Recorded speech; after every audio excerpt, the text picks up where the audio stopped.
আসসালামু আলাইকুম ওয়া রাহমাতুল্লাহি ওয়া বারাকাতুহু। প্রিয় দর্শক, আমন্ত্রণ সবাইকে। দেখছেন আভিবা ফাইন্যান্স লিমিটেড নিবেদিত ইসলাম ও জীবন, পাওয়ার্ড বাই সম্পূর্ণ শরিয়া ভিত্তিক স্ট্যান্ডার্ড ব্যাংক। প্রিয় দর্শক, রমাদানুল করিমের প্রতিদিন আপনাদের সাথে অনুষ্ঠানটি নিয়ে আমরা কথা বলি, আলোচনা করি রমাদানুল করিমের নানা গুরুত্বপূর্ণ বিষয় নিয়ে। আমরা আজকে কথা বলবো রমাদানের শেষ দশকের আমল। আর চমৎকার ও গুরুত্বপূর্ণ বিষয়টি নিয়ে কথা বলার জন্য আমাদের সাথে উপস্থিত রয়েছেন তরুণ ইসলামী চিন্তাবিদ, ধানমন্ডি মসজিদ তাকওয়া সোসাইটির সম্মানিত ইমাম মাওলানা আব্দুল হাফিজ মারুফ।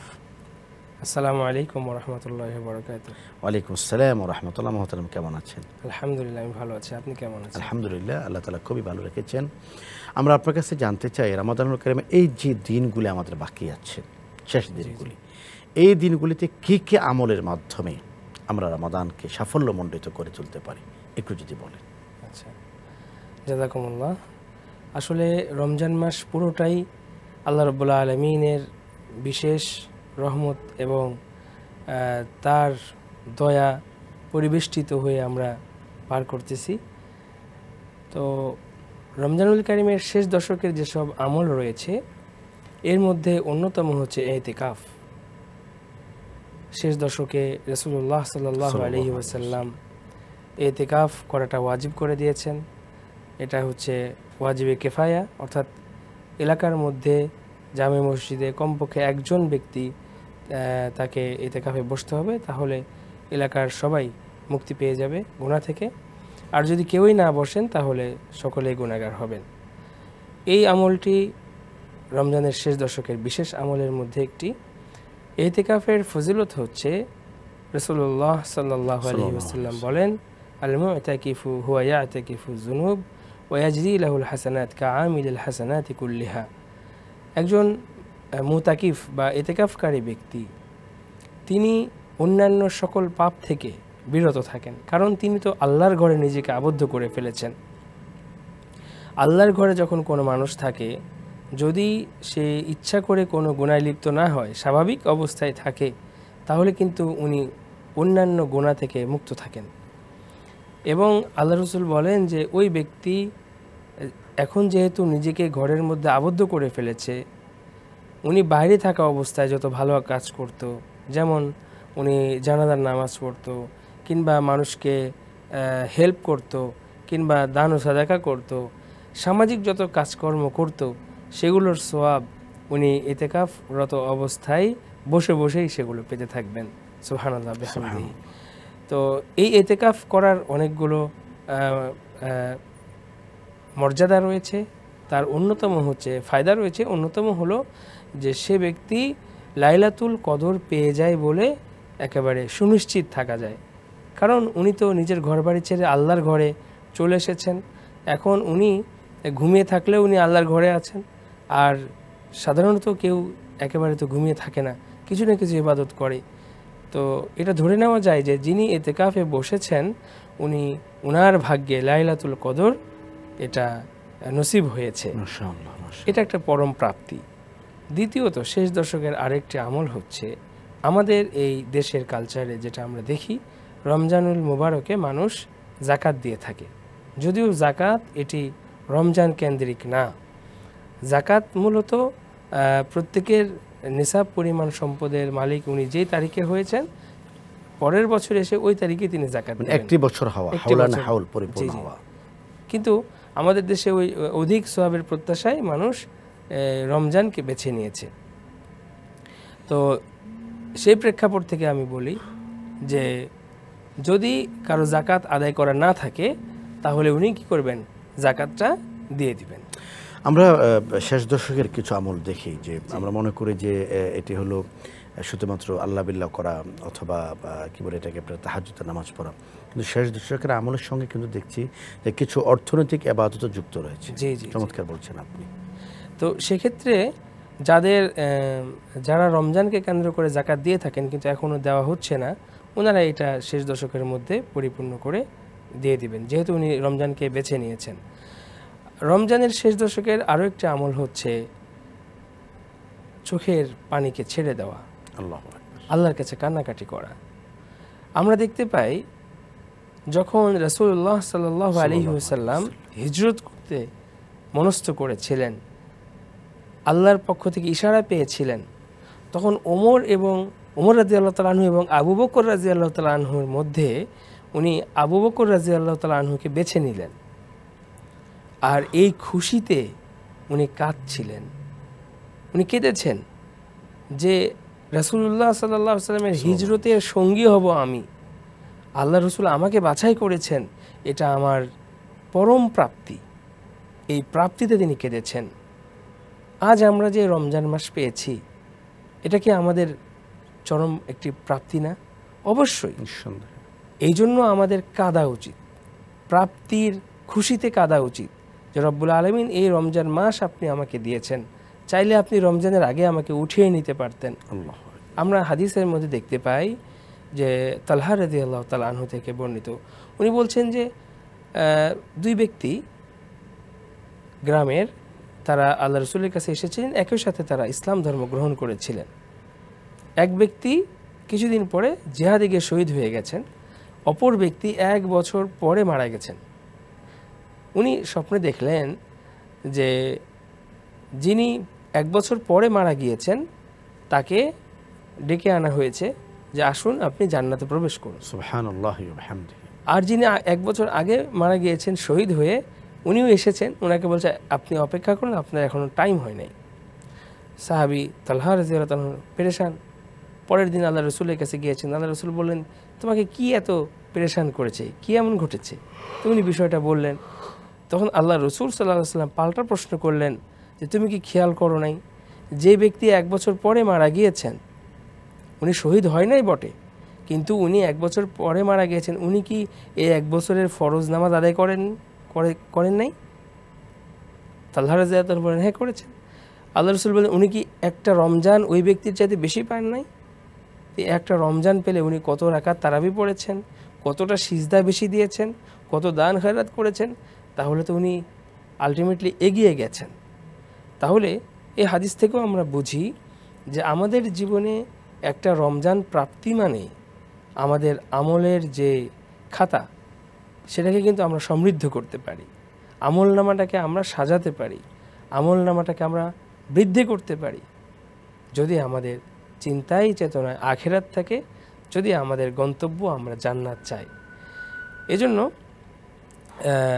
শেষ দশকের অনন্য একটি আমল হচ্ছে আল্লাহর কাছে বেশি করে কান্নাকাটি করা যে রব্বুল আলামিন আপনি আমাকে রমজান মুবারক দিয়েছিলেন, আমি যেভাবে ইবাদত করার কথা ছিল আমি তো পারি নাই, আপনি কবুল করে নেন। চোখের পানি দিয়ে রমজানকে বিদায় দেওয়া এবং কান্না না আসলে কান্নার ভান করা, আল্লাহকে দেখানো যে আল্লাহ আমি কান্না করছি, এটা কিন্তু অনন্য একটি আমল। রমজানের শেষ দশকের আমল যদি আমরা আরও বলি তাহলে দেখব যে রমজানের শেষ দশকে এসে লাইলাতুল কদর তালাশ করার কথা আল্লাহ রসুল সাল্লাল্লাহু আলাইহি ওয়াসাল্লাম বলেছেন যে তোমরা শেষ দশকে এসে লাইলাতুল কদর তালাশ করো, বিশেষ করে বেজর রজনীগুলোতে লাইলাতুল কদর তালাশ করার কথা রাসূলুল্লাহ সাল্লাল্লাহু আলাইহি ওয়াসাল্লাম আমাদেরকে উম্মতকে নির্দেশ দিয়েছেন।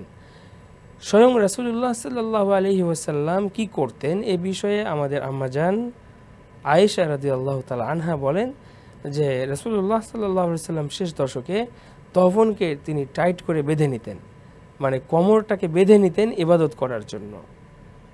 তো সেজন্য আমাদের নতুন উদ্যমে, আমরা 20 দিন ইবাদত করেছি, নতুন উদ্যমে শেষ দশকটাকে আরও বেশি ইবাদতে সাজানোর জন্য আমাদের চেষ্টা করা।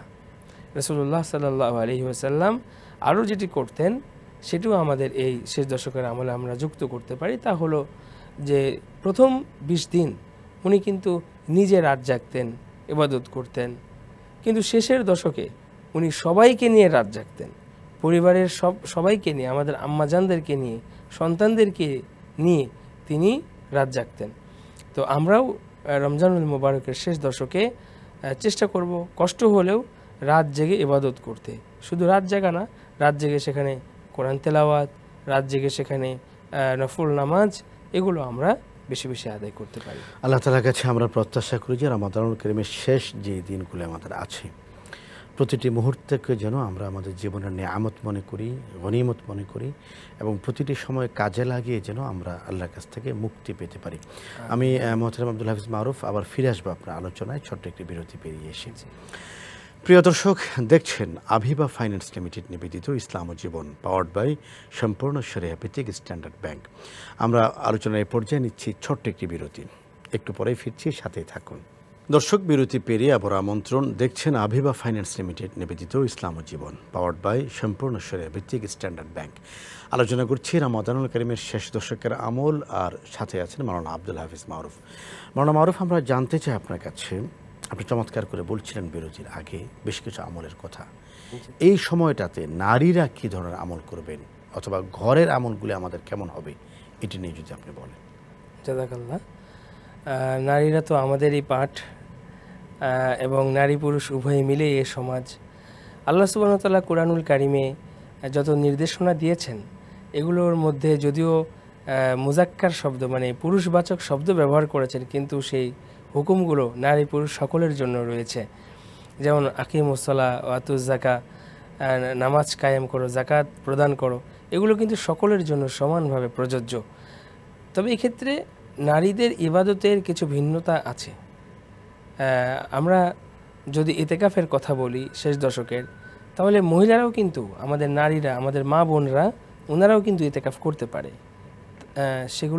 সেটা হচ্ছে ওনারা ওনাদের যে বেডরুম আছে, নিজস্ব থাকার রুম, পুরো বাসার মধ্যে থেকে ওনার বেডরুমটাকে উনি তার ইতিকাফের জায়গা হিসেবে সাব্যস্ত করবেন, এবং তিনি বিনা প্রয়োজনে, মানবিক যে সকল প্রয়োজন রয়েছে এর বাইরে তিনি সেখান থেকে বের হবেন না, উনিও ইতিকাফের সওয়াব পাবেন। তো আমরা দেখতে পাচ্ছি যে নারীরা ইচ্ছা করলে ওনারা ঘরের মধ্যে ইবাদত করতে পারেন। আর এই ইতিকাফের মাধ্যমে যে জিনিসটা ফুটে ওঠে তা হচ্ছে যে নারীরা বলেন বা পুরুষ বলেন, যেই হোক না কেন, আমাদের প্রত্যেকের কিন্তু ধারণা হচ্ছে যে আমি ছাড়া এই পরিবার চলে না, আমি ছাড়া এই অঞ্চল চলবে না, আমি ছাড়া পৃথিবী চলবে না, যদি আরও ক্ষমতাধর হতো আমি ছাড়া পৃথিবী চলবে না। তো আমি করতে করতে আমরা নিজেকে এত মহান উচ্চ স্থানে নিজেকে আসীন করি, অথচ বাস্তবতা হলো এই যে আমি ছাড়া সব কিছু ঠিকঠাক মতো চলবে। এটার একটা জলজন্ত প্রমাণ মিলবে আপনি যদি ইতিকাফে বসেন, এবং আমিহীন দুনিয়াটা কেমন হতে পারে সেই উপলব্ধি কিন্তু ইতিকাফে বসলে বোঝা যায়। তো নারীরা ওটা করতে পারেন। বিশেষ করে সংসারে থাকা অবস্থায় মনে হয় যে আমি ছাড়া এই সংসার চলবে না, কিন্তু দেখা যাবে যে বোন আপনি ছাড়াও সংসার চলতেছে, এবং আমরা পুরুষরাও দেখি যে আমি ছাড়াই আমার ব্যবসা চলতেছে, আমি ছাড়াই আমার সন্তানরা সব ঠিকঠাক মতো সব কিছু চলতেছে। তো এই উপলব্ধিটা আসলে কি ঘটবে? এই উপলব্ধি যখন আমরা বুঝতে পারবো যে আমিহীন দুনিয়া সব ঠিকঠাক থাকবে, বরং আমি কি আমল করলাম, রব্বুল আলামিনের কাছে আমি কি নিয়ে যাচ্ছি, দিন শেষে আমার পুঁজি কতটুকু, এটা উপলব্ধি বা বোধোদয় তখন আমাদের ঘটবে। ইস্তেগফার নসিব হবে, তওবা নসিব হবে, মানে কতটুকু আমি অর্জন করতে পারলাম, কতটা সংগ্রহ এলো আমার ইবাদত বন্দেগীর মধ্যে, এটা কিন্তু একটা আত্মোপলব্ধি জাগ্রত হবে। জি, ঠিক বলেছেন।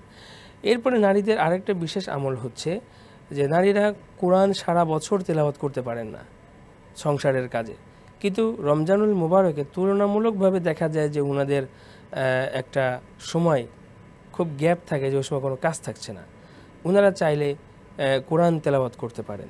কোরআন তেলাওয়াতের সুযোগ আল্লাহ সুবহানাহু ওয়া তাআলা করে দিচ্ছেন নারী পুরুষ সকলের জন্য, কিন্তু বিশেষ করে নারীদের যেহেতু কাজকর্ম দুপুর টাইমে থাকে না, ইফতারির আগ পর্যন্ত ওনারা মোটামুটি ফ্রি থাকছেন, সেজন্য নারীরা কোরআন তেলাওয়াতে মনোযোগী হতে পারেন। আমার কাছে তো মনে হয় মাওলানা আব্দুল হাফিজ মারুফ যে রমজানে নারীদের কোরআন তেলাওয়াতের সুযোগটা বেশি, খুব বেশি, কারণ পুরুষ তিনি তো ঘর থেকে বের হচ্ছেন, তো যে সময় তিনি ঘর থেকে বের হচ্ছেন বাইরে তো আর পড়ার খুব একটা স্কোপ অথবা সুযোগ থাকে না। তো আপনি যেটা বলছেন যে নারীদের যেহেতু দুপুরে খাবার থাকে না, খাবার পাক করে দায়িত্ব থাকে না, তো তারা একটা লম্বা সময় পেয়ে যাচ্ছে। এই ক্ষেত্রে তারা স্বামীর সাথে কম্পিটিশন করতে পারে যে কে কোরআনের খতম আগে করতে পারে, তুমি যদি একটি করো আমি দুটি করব। সুন্দর বলেছেন আপনিও, যে আমরা দেখতে পাচ্ছি হাদিসের মধ্যে যে হযরত জিবরাইল আলাইহিস সালাম এসে আল্লাহ রাসূলের সঙ্গে দাওয়াত করতেছেন, অর্থাৎ তিনি একবার মুখস্থ শোনাচ্ছেন জিবরাইল আলাইহিস সালাম, আবার এরপরে রাসূলুল্লাহ সাল্লাল্লাহু আলাইহি ওয়াসাল্লাম জিবরাইল আলাইহিস সালামকে মুখস্থ শোনাচ্ছেন, ওনারা এভাবে দাওয়াত করেছেন। তো আমাদেরও যদিও আমরা হাফেজ হয়ে দাওয়াত তো করবো, হাফেজ না হলেও কম্পিটিশন করতে পারি হাজব্যান্ডের সাথে, কিংবা বনে বনে মা আমি যে মা তোমার আগে আমি খতম দেব। তো এক্ষেত্রে তারতিল লক্ষ্য করে আমরা যদি তেলাওয়াত করতে পারি তো এটা আমাদের জন্য সৌভাগ্য বয়ে আনবে। বিশেষ করে নারীদের ক্ষেত্রে এই অপরচুনিটি অনেক বেশি রমজানুল মোবারকে। তো শেষ দশকে এসে যেটা হয় যে প্রথম দশক অনেক পিছিয়ে থাকে, যে 20 তারিখ পর্যন্ত 20 পারা পড়বে, দেখা গেল 10 পারা পড়েছেন, উনি 10 পারায় পিছিয়ে আছেন। তো শেষ দশকটা তার জন্য একটা মানে ওয়ার্নিং বলা যায়, গোল্ডেন টাইম, যে না এখন তাকে অবশ্যই এই 10 দিনের মধ্যে তাকে কোরআনটাকে খতম করতে হবে। এরপরে নারীদের আরেকটা ইবাদতের কথা আমি বলবো বিশেষ করে, তা হলো রাসূলুল্লাহ সাল্লাল্লাহু আলাইহি সাল্লাম যেটা বলেছেন যে স্বামীর সাথে সদাচরণ এটা কিন্তু সারা জীবনের বা সারা বছরের, কিন্তু 10 দিনের মধ্যে কেন বলতেছি, 10 দিন আপনারা প্র্যাকটিস করতে পারেন। এটা যেহেতু রমজান হচ্ছে ট্রেনিংয়ের মাস, ঝগড়ামুক্ত 10টা দিন, 10টা দিন ঝগড়ামুক্ত 10টা দিন, যা আমাদের যাই হোক না কেন আমরা রাগ হজম করব, মুচকি হাসি দিয়ে কোনো অস্বস্তিকর অপ্রীতিকর বিষয় আসলে সেগুলোকে এড়িয়ে যাব। তো 10টা দিন আসুন আমরা দুজনে মিলে ইবাদতময় সময় পার করি।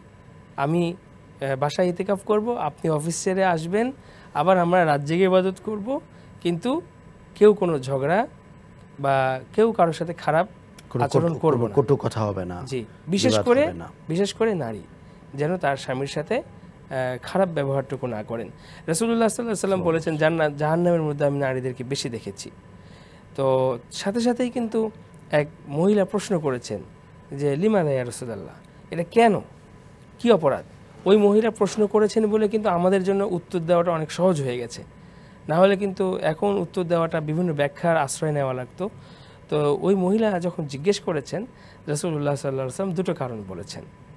1 নম্বর কারণ হচ্ছে যে নারীরা অন্যকে অভিশাপ দেয় বেশি, কথায় কথায় তার উপরে ঠাডা পড়ুক, ও মরে না কেন, তাকে আল্লাহ ধ্বংস করুক, তার এ হয়ে যাক, পা ভাঙুক, নির্দিষ্টভাবে একটা বদদোয়া করা, অভিশাপ যেটাকে বলে, এইটা একটা কারণ। আরেকটা কারণ হচ্ছে যে তার স্বামীর অকৃতজ্ঞ হয়, যে স্বামী তার জন্য অনেক কিছু করে অথচ স্বামীর সাথে সে খারাপ ব্যবহার করে এবং স্বামীর সাথে সে অকৃতজ্ঞ আচরণ করে। এই দুটো কারণে জাহান্নামে নারীরা বেশি যাবে। তাহলে রমজানুল মুবারকের শেষ দশক যখন নাকি মুক্তির একটা, আল্লাহ সুবহানাহু ওয়া তাআলা সাধারণভাবে সবাইকে মুক্ত করে দিচ্ছেন, জাহান্নাম থেকে মুক্ত, ওই সময় যদি নারীরা এই জাহান্নামে যাওয়ার মতো যে দুটো কাজ রাসূলুল্লাহ সাল্লাল্লাহু আলাইহি ওয়াসাল্লাম ব্যক্ত করেছেন, এই দুটো কাজ থেকে যদি তারা বিরত থাকে, আশা করা যায় যে আল্লাহ রাব্বুল আলামিনও তাদেরকে জাহান্নাম থেকে মুক্তির ফয়সালা করবেন এবং এই প্র্যাকটিসটুকু দেখা যাবে যে তাদের জীবনে ব্যাপকভাবে সাড়া ফেলবে বলে আমরা আশা রাখি। ইনশাআল্লাহ আমরা আল্লাহর কাছে কামনাবাক্যে প্রার্থনা করছি রব্বুল আলামিন আমাদের শেষ সময়গুলোকে ইবাদতের মাধ্যমে, তওবার মাধ্যমে, ইস্তিগফারের মাধ্যমে, ইতিকাফের মাধ্যমে, অশ্রু ঝরানোর মাধ্যমে যত ইবাদত করলে আল্লাহ তাআলা খুশি হন, সমস্ত ইবাদতগুলি কিছু হলেও যেন করতে পারি সে তৌফিক দান করেন। আব্দুল হাফিজ মারুফ, আপনাকে অনেক অনেক ধন্যবাদ জানাচ্ছি। অত্যন্ত ব্যস্ততার মাঝেও আপনি আমাদেরকে সময় দিয়েছেন, সুন্দর কথা বলেছেন। আপনাকে অনেক ধন্যবাদ। বারাকাল্লাহু ফিকুম। প্রিয় দর্শক, আজ এ পর্যন্তই। এতক্ষণ পর্যন্ত দেখলেন আভিবা ফাইন্যান্স লিমিটেড নিবেদিত ইসলাম ও জীবন, পাওয়ার্ড বাই সম্পূর্ণ শরিয়া ভিত্তিক স্ট্যান্ডার্ড ব্যাংক। ইনশাআল্লাহ তাআলা আগামীকাল একই অনুষ্ঠানে আবার আপনাদের সাথে দেখা হবে নতুন কোনো বিষয় নিয়ে, নতুন কোনো অতিথির সাথে। রব্বে করিম আমাদেরকে রমাদানের শেষ মুহূর্তকে কাজে লাগানোর তৌফিক দান করুন। কোরআন তেলাওয়াতের মাধ্যমে, তওবার মাধ্যমে, ইস্তিগফারের মাধ্যমে, কান্নাকাটির মাধ্যমে, অর্থনৈতিক ইবাদত করার মাধ্যমে রমাদানের প্রতিটি মুহূর্তকে যেন আমরা জীবনের শ্রেষ্ঠ সময় পরিণত করতে পারি, আল্লাহ তাআলা সে তৌফিক দান করুন। এই কামনা জানিয়ে এখানে বিদায় নিচ্ছি। আসসালামু আলাইকুম ওয়া রাহমাতুল্লাহি ওয়া বারাকাতুহু।